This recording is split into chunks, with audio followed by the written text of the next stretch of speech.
السلام علیکم ناظرین، میں ہوں عمار بن اعظم اور آپ اس وقت دیکھ رہے ہیں STN RY کے رحیم یار خان سے۔ ویورز، آج عوام کی عدالت میں ہمارے ساتھ ایک ایسی شخصیت موجود ہے جو کسی بھی تعارف کی محتاج نہیں، جن کی اپنی رحیم یار خان کیا بلکہ بھاولپور ڈویژن کہہ لیں یا آپ تو بلکہ جو ہے وہ پورے پاکستان کے اندر ان کی اپنی ایک فین فالوئنگ ہے، اور میں بھی بہت ساری چیزوں کے اوپر ان کا گرویدہ ہوں۔ جی ناظرین، میں بات کر رہا ہوں سابق صدر ڈسٹرکٹ بار رحیم یار خان بشارت علی ہندل صاحب، اور آپ ان کی سوشل میڈیا کے اوپر تمام تر ایکٹیویٹیز کو فالو کرتے ہیں، ان کی پوسٹ جو ہے وہ آپ ملاحظہ کرتے ہیں، اور اس کے بعد ہر لحاظ سے ماشاءاللہ ایک بہت ہی ایکٹیو پرسنالٹی ہے، اور آج کل انہوں نے جو بیڑا اٹھایا ہوا ہے وہ تحریک انصاف جو ہے اس کا اٹھایا ہوا ہے۔ اور ان ادر ورڈز اگر میں یہ کہوں کہ جو مخالفین ہیں پاکستان تحریک انصاف کی، ان کی جو ایسی کی تیسی جو اس وقت پھیری جا رہی ہے اسپیسیفکلی رحیم یار خان کے اندر سے، تو وہ یہ واحد شخصیت ہے۔ تو میں بلا تاخیر چلتا ہوں ہماری آج کی شخصیت کی طرف اور اپنے پروگرام کا باقاعدہ آغاز کرتے ہیں۔ سر، سب سے پہلے تو آپ کا بہت بہت شکریہ، آج آپ ہمارے اسٹوڈیو میں تشریف لائے۔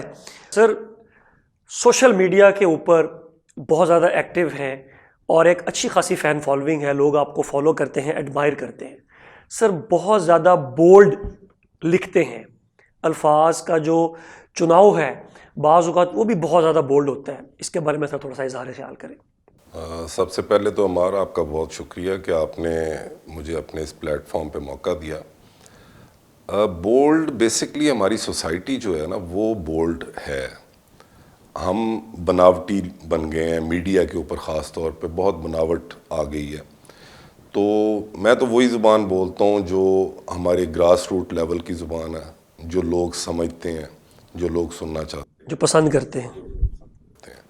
تو انہیں ایک آسان دیسی الفاظ کے ساتھ، بجائے یہ کہ کوئی بڑے کمپلیکیٹڈ قسم کے اور بڑے نمائشی الفاظ لکھتے ہوئے بات کو ان تک پہنچایا جائے، بات کو اس انداز میں ان تک پہنچانے کی کوشش کرتا ہوں جس انداز میں وہ سننا چاہتے ہیں اور انہیں سمجھ آ جاتی ہے۔ اچھا سر، جس دن آپ لوگوں کے الیکشنز تھے ڈسٹرکٹ بار کے، اس دن ایک واقعہ پیش آیا کہ جو آپ کے جو چیئرمین بھی تھے آپ کے گروپ کے، اور وہ PTI کے امیدوار بھی تھے، ابھی انہوں نے ون بھی کیا ہے، تو سر ان کی وجہ سے کوئی تھوڑا سا آپ کے کوئی پرابلمز آئے DC صاحب کے ساتھ، اور وہ ویڈیو آپ کی بڑی ایک وائرل ہوئی، اور اس کے بعد سارے قانونی معاملات بھی ہوئے۔ تو سر، آپ نہیں سمجھتے کہ اس معاملے کو بہت اچھے طریقے کے ساتھ سلجھایا جا سکتا تھا ریدر دین کہ جو کچھ وہاں پر ہوا؟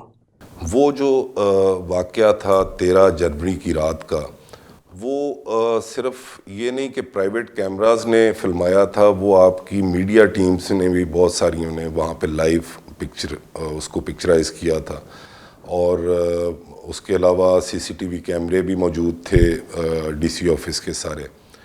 تو وہاں پہ ایز سچ ایسا کچھ بھی نہیں ہوا تھا، آپ لوگ اس چیز کے شاہد ہیں، سارا میڈیا اس چیز کا شاہد ہے۔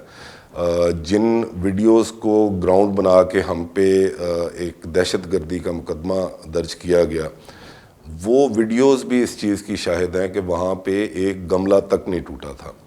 احتجاج کیا تھا، اور احتجاج کس چیز کا تھا کہ ایک آرڈر پاس کیا تھا RO نے، ہم تو صرف اس کی نقل مانگ رہے تھے، ہم وکیل ہیں، اور وکیل کو پتہ ہوتا ہے کہ اس نے اپنی جو اس کے ساتھ زیادتی ہوئی ہے اس نے اس کی اپیل کس فورم پہ کرنی ہے، لیکن اس اپیل کرنے کے لیے آپ کو وہ ڈاکومنٹ چاہیے ہوتا ہے کہ آپ نے اگلے فورم پہ جا کے وہ ڈاکومنٹ پریزنٹ کرنا ہوتا ہے کہ یہ ہمارے ساتھ زیادتی ہوئی ہے اور ہمیں اس پہ ریلیف چاہیے۔ تو ہم وہ صرف مانگ رہے تھے، اور جو DC صاحب نہیں دے رہے تھے مختلف ہیلے بہانوں سے، کبھی آدھے گھنٹے کا بہانہ، کبھی 1 گھنٹے کا بہانہ، اور الٹیمیٹلی وہ پھر جب ہمیں وہ چیزیں دے دی گئیں تو وہ معاملہ وہاں پہ ریزالو ہو گیا۔ لیکن اس میں جو سب سے اہم بات ہے، میں یہ آپ کے پلیٹ فارم سے یہ میسیج ضرور کنوے کرنا چاہوں گا کہ اداروں کو کہ اب بس کریں، جس کا جتنا جرم ہو اس کو اتنی سزا ملنی چاہیے قانون کے تحت۔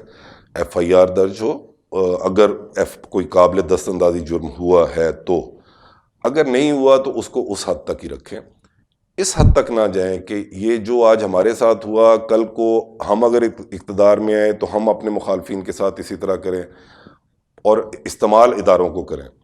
تو ادارے اب ہر ادارہ جو ہے وہ اپنے اپنے ڈومین میں رہتے ہوئے اپنا اپنا کام کرے بس. سر بطور صحافی اگر میں کوئی ایک خبر کسی بھی وکیل اپنے بھائی کے اگینسٹ لگاتا ہوں، اگر کوئی اس کا نیگیٹو کردار ہے یا کوئی بھی ایسی چیز ہے، تو سر اگلے ہی دن جو ہے وہ دھمکیاں شروع ہو جاتی ہیں اور جو مختلف گروپس بنے ہوئے ہیں اس کے ذریعے پیغامات آ جاتے ہیں کہ جی آپ جو ہے وہ آپ کا داخلہ بند ہے عدالت کے اندر اور آپ جہاں پہ بھی نظر آئے اور آپ کو یہ کیا جائے گا وہ کیا جائے گا. تو سر عام شہریوں، چلیں اگر ہم عام شہریوں کو چھوڑ دیں، میں اپنی ہی بات کر لیتا ہوں بطور صحافی، کوئی بھی ایک صحافی رینڈم کوئی بھی ہو سکتا ہے، تو جو اس کو یہ ایک تھریٹ دیا جاتا ہے یا جو ایک خوف کی فضا اس کے ذہن میں ہوتی ہے، سر اس کو کیسے ختم کیا جا سکتا ہے؟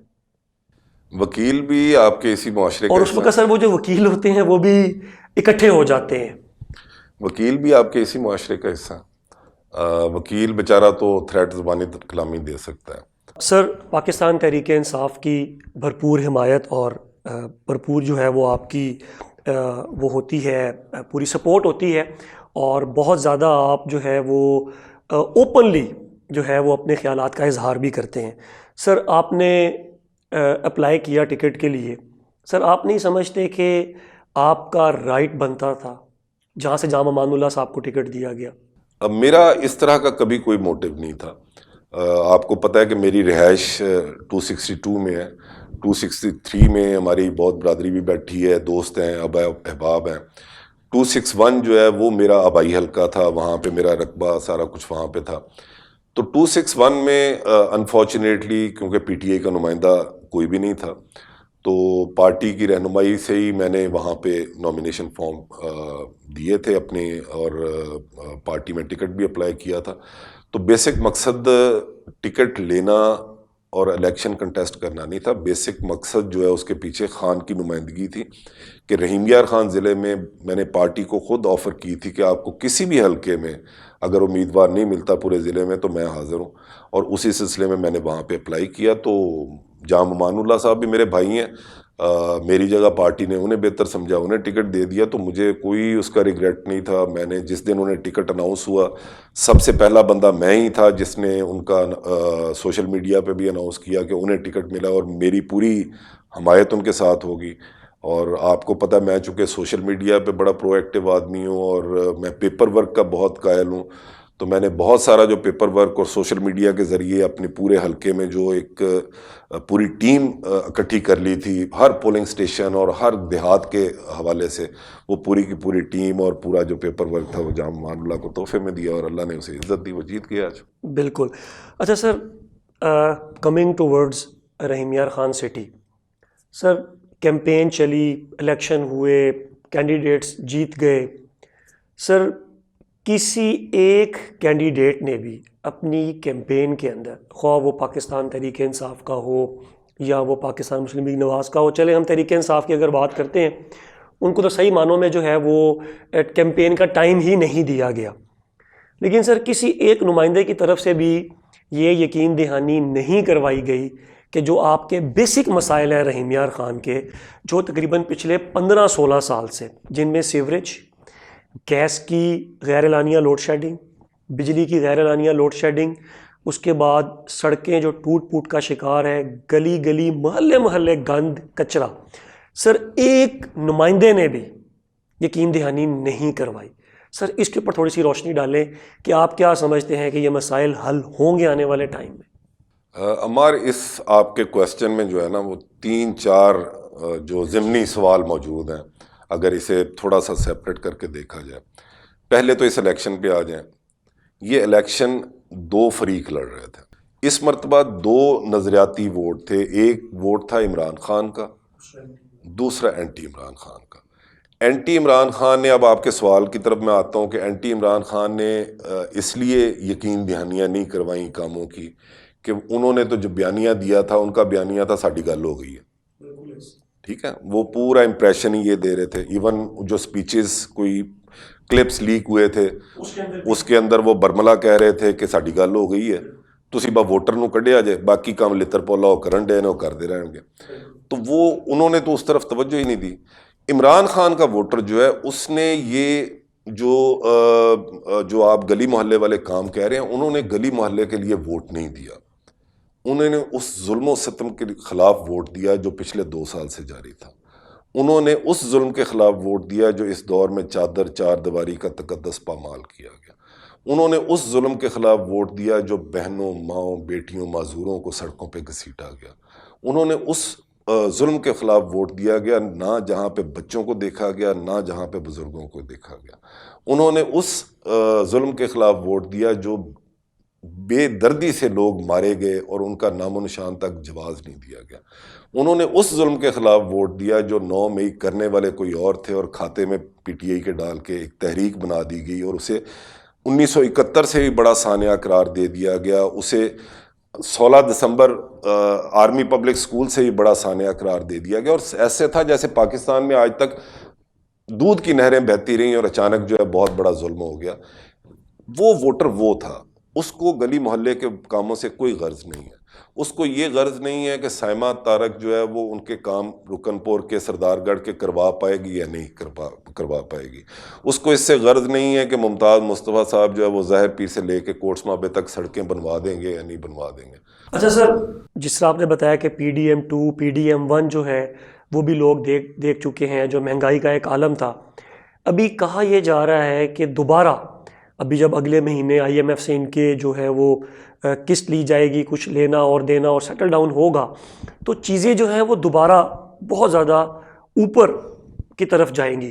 تو سر عام آدمی جو ہے وہ تو سر مر جائے گا اس ملک میں. جی اس میں کوئی شک نہیں ہے. میری جو اپنی اطلاعات ہیں اس کے مطابق ویری سون, شاید اسی مہینے کے اندر ڈالر کے جمپس شروع ہو جائیں گے. اس کے ساتھ ساتھ آپ کی ہر چیز جو ہے وہ جمپ کرتی جائے گی, اور ایک یہ لامتناہی سلسلہ جو ہے مہنگائی کا ایک طوفان کی صورت میں, نئے طوفان کی صورت میں جو پہلے سے زیادہ شدید ہوگا. کیونکہ پہلے تو انہیں یہ تھا نا کہ ہم نے 12, 14, 16 مہینے کے بعد الیکشن میں جانا ہے, تو اب ذرا اس سے بھی وہ آگے بڑھ کے اب چیزوں کو انہوں نے اپنی, کیونکہ ان لوگوں کے یہ رو رہے, دیکھیں آپ ہمار ترقیاتی بجٹوں کے بات کر رہے ہیں, یہ کیا ملک متحمل ہو سکتا ہے اس وقت موٹر ویز کا؟ مطلب یہ بات کرتے ہیں نواز شریف صاحب جناب منصیرے گئے, میں ادھر ایئرپورٹ بنا دوں گا, فیصل آباد گئے ایک موٹر وے اگوں لنگے گی ایک پیچھوں لنگے گی, وہ لودھراں گئے وہاں ایئرپورٹ بنا دوں گا. یار پہلے ایئرپورٹس پہ تو جہاز اتر نہیں رہے. رحیم یار خان کب سے جہاز بند پڑے ہوئے ہیں, بہاولپور کب سے بند پڑا ہوا ہے, ملتان کب سے ڈومیسٹک بند پڑا ہوا ہے. ان کے پاس چلانے کے لیے جہاز نہیں ہے. ایئرپورٹس پہ انہوں نے کیا, وہاں پہ کون سی چیزیں, کھوتا ریڑیاں چلانی ہیں انہوں نے. مطلب بنیادی چیزیں ہمارے جو اس ٹائم اشرافیہ کے اخراجات ہیں, ان کے جو اسمبلیوں کے اخراجات ہیں, کیا ہمارا ملک اس چیز کا متحمل ہو سکتا ہے؟ وہ خرچے پورے کرنے کے لیے یہ سب کچھ کرتے ہیں. یہ جب ترقیاتی کاموں کا ذکر بھی کرتے ہیں تو ہم جیسوں کے کان کھڑے ہو جاتے ہیں کہ یہ اب جو ہے اپنے نئے کھابے ان کے شروع ہونے لگے ہیں, نئے کرپشن کے سلسلے شروع ہونے لگے ہیں, نئے کمیشن کے سلسلے شروع ہونے لگے ہیں. یہ اسی کو لے کے یہ آگے چل رہے ہیں. اور یہ ایک ملک اب جس نہج پہ آ گیا ہے, یہ آپ ایک چیز ذہن میں رکھیں کہ اگر فوری طور پہ بھی ہمیں ایماندار قیادت مل جاتی ہے تو اس کو دوبارہ پٹڑی پہ آتے آتے کم از کم 15 سے 20 سال لگیں گے. بہت شکریہ ہندل صاحب آپ کا. جی ناظرین, تو آپ نے جو ہے وہ ہندل صاحب کی گفتگو ملاحظہ فرمائی.